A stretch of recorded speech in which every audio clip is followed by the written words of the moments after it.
The Vancouver Canucks had an active offseason and are looking forward to a full year with Bruce Boudreau as their coach.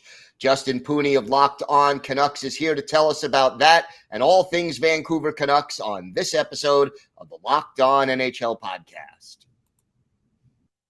You're Locked On NHL, your daily podcast on the National Hockey League.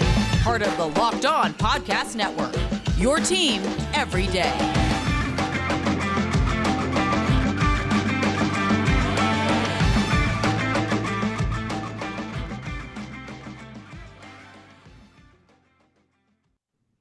And welcome back to the Monday edition of the Locked On NHL podcast. Want to thank everybody for making Locked On NHL your first listen every day. We are free and available on all platforms. We are going to talk some Vancouver Canucks right now, a busy off season in the Pacific Northwest of Canada. And we bring in Justin Pooni of Locked On Canucks. Justin, thanks so much for stopping by. My pleasure. I'm happy to finally be on the big show, Locked On NHL. So I'm excited to be joining you and talking about the Canucks. Yeah, great to have you here. And, let's start with what probably is the biggest question that fans around North America are asking. JT Miller sort of unsettled now. It's been that way for a little while. What is the latest and what do you expect to see the Canucks do with JT Miller?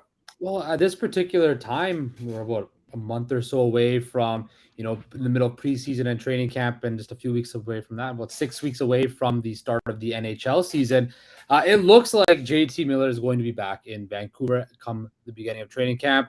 I don't know if a new deal is underway. Miller has been open, Miller's camp and the team have both been open this offseason, saying that a contract is a long ways away. We know that there was a potential deal or something along the lines at the draft that might have fallen through with the Islanders. After kind of you saw all the free agency moves now have happened, there's not really a market. Again, with the salary cap the way it is, the cap has been flat the last couple of years, and teams can't acquire JT Miller and then re-sign him because of the cap situation. So I think the Canucks are wanting to get a supreme package for him, which they should. The man had 99 points last year. He's been the best player in a Canucks uniform the last 3 years. I don't think anybody can dispute that. But he wants to get paid. And I think with the salary cap situation, the Canucks want to get their best value for him.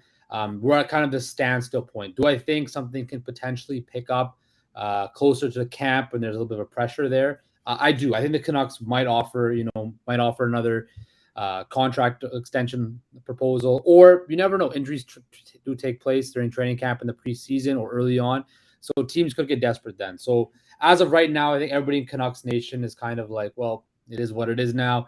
It looks like he's going to come back. Where if you asked us all Canucks fans or people around the team, they thought he would have been gone at the draft or before free agency, and he's still here. So I've always been a proponent of keep JT Miller. I think he checks all the boxes. He's like an engine. You kind of get on my back, boys, and I can carry you type of thing. So I believe JT Miller should stick around. But again, we're in a salary cap sport where it has to make sense money-wise and fit-wise as well.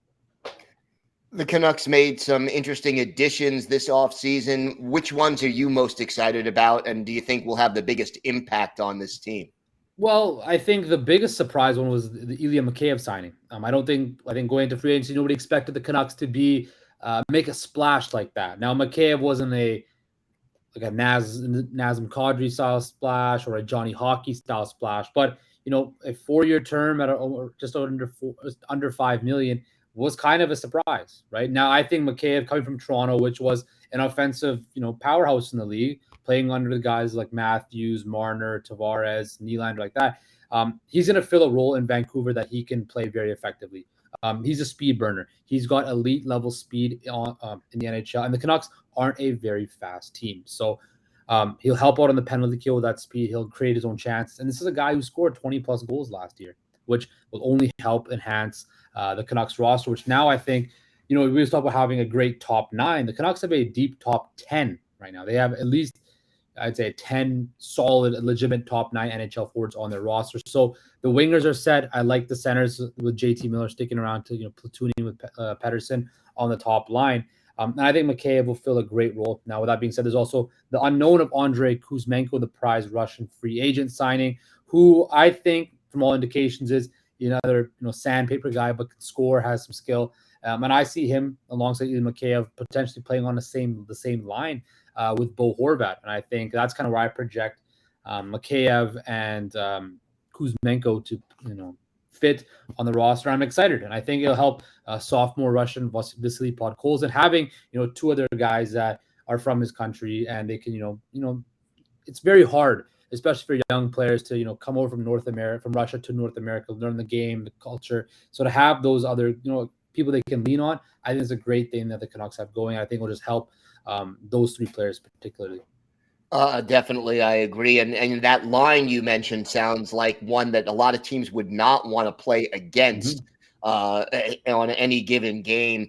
What are your biggest concerns at this point in the offseason? I mean, training camp's about 3-4 weeks away. Mm-hmm. What's the biggest concern on this roster?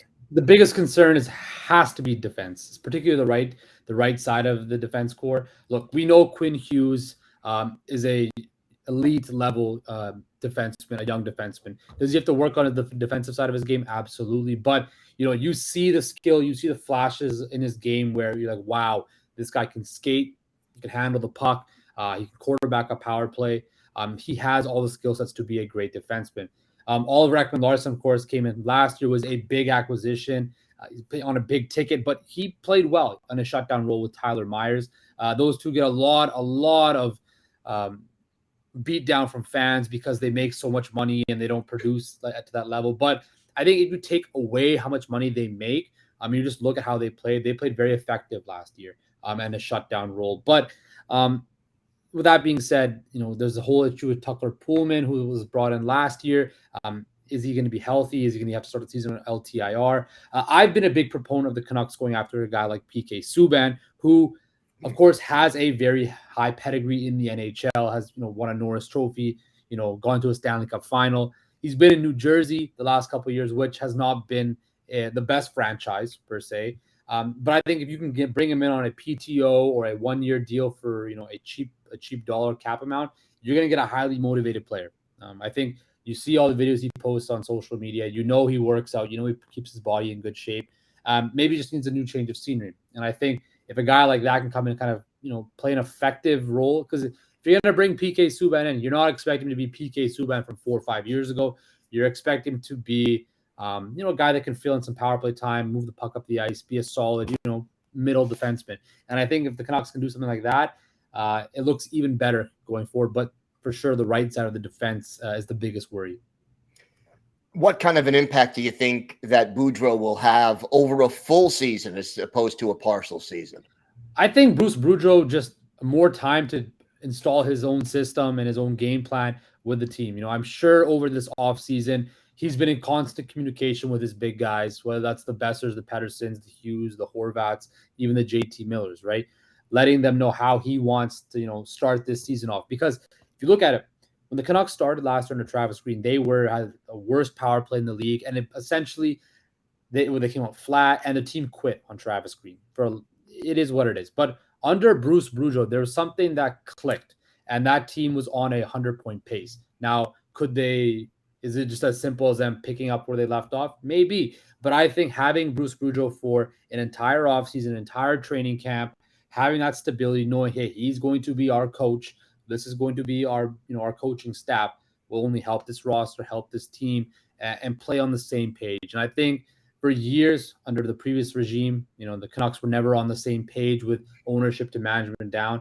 And I think now with guys like Patrick Allvin and Jim Rutherford, kind of as the spine of the organization, there's structure now involved. And I think that's key just from the top on down for this team to have success. Justin, why don't you tell our viewers and our listeners where they could find the podcast and where they could find you on social media? Absolutely. You can find us at Locked On Canucks. You search that up on YouTube and also on any streaming platform. We are free and, of course, available wherever you get your podcast services. You can find us on Twitter at Locked On Canucks. You can also follow me on Twitter at _process sports. And yeah, catch us on that every day. We'll have some fun. I can't wait for the season to start. every daily recaps of games, nightly recaps of games, game previews, rumors, all that fun stuff in Canucks land. All right, Justin, thank you so much for joining us tonight. Great to have you. My pleasure. Are you one of those people who thinks it's okay to drive stoned? What's the worst that could happen? You can end up driving below the speed limit. It's no big deal, right? Wrong. The truth is your reaction times slow way down when you're high. You not only put yourself in danger, but everyone around you. Talk about a buzzkill. Stop kidding yourself. It's not okay to drive high. If you've been using marijuana in any form, do not get behind the wheel. If you feel different, you drive different. Get high, get a DUI.